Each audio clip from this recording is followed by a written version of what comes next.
This is another course that I have. It's another Algebra 2, and this is for an adult ed program that I teach at. So this is a twice a week class that has an online component to it. It's sort of a hybrid setup in terms of the course because there has to be 45 minutes of asynchronous work each class. So what you'll see here is I do have the exact same banner because, I mean, why make more when you don't have to? And my classroom looks pretty similar too. So I am very much into work smarter, not harder sometimes, and this is one of those times. So what we have here is just a basic course setup.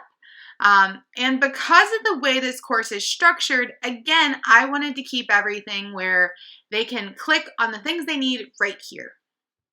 So what you'll see here is if they need extra help, they can go right here and say, okay, I'm going to message on Remind.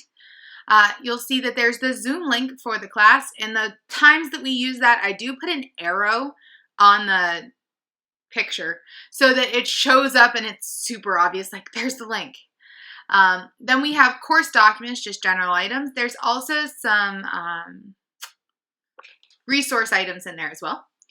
We have classwork, which is the stuff we do in class. If it's on a computer, typically that is all on paper as we are in person for this one.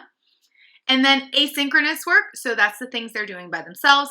And finally, tests and quizzes. I do have their school email there, but it's not super used.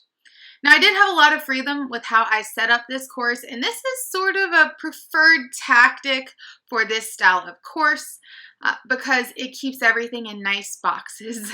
I'm definitely that math teacher who likes their boxes and like, okay, this goes here, this goes there.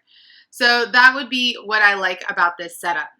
Now, the next thing I did was I grabbed a template off of Slides Mania for this course planner, and I modified it for myself. So this course goes from February until June, and as you can see here, you have all the different little links. And all of these are clickable, so this is interactive, and this is still in my announcement section. And I add some little pieces here because the students I have may or may not be good with technology. So what I did was I tried to make it as simple as possible. If you click on the month, you get to see the whole month in one view. Tells you when we have class, quizzes, tests, and just some general quick notes over here on the side. And I do have a policy where I make baked goods if everyone scores a 90% or higher on a test or quiz because, you know, it's nice to have baked goods and I might enjoy making them a little bit.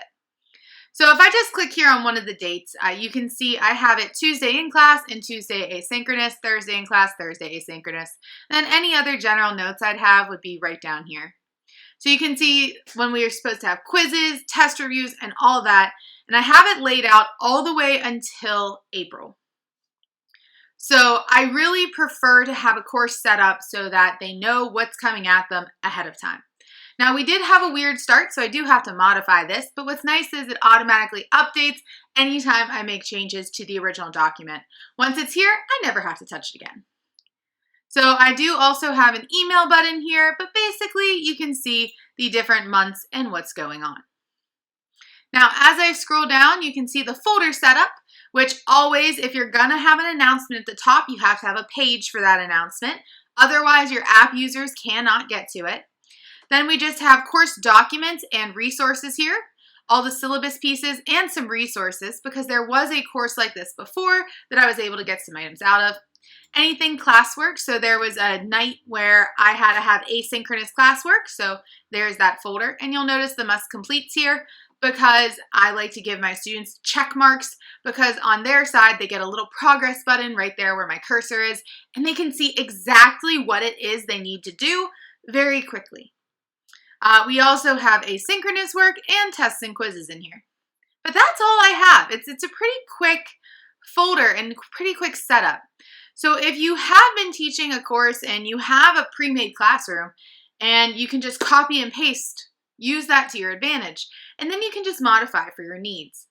Now, this is a course that meets twice a week, so that does have slight differences, but it works for me.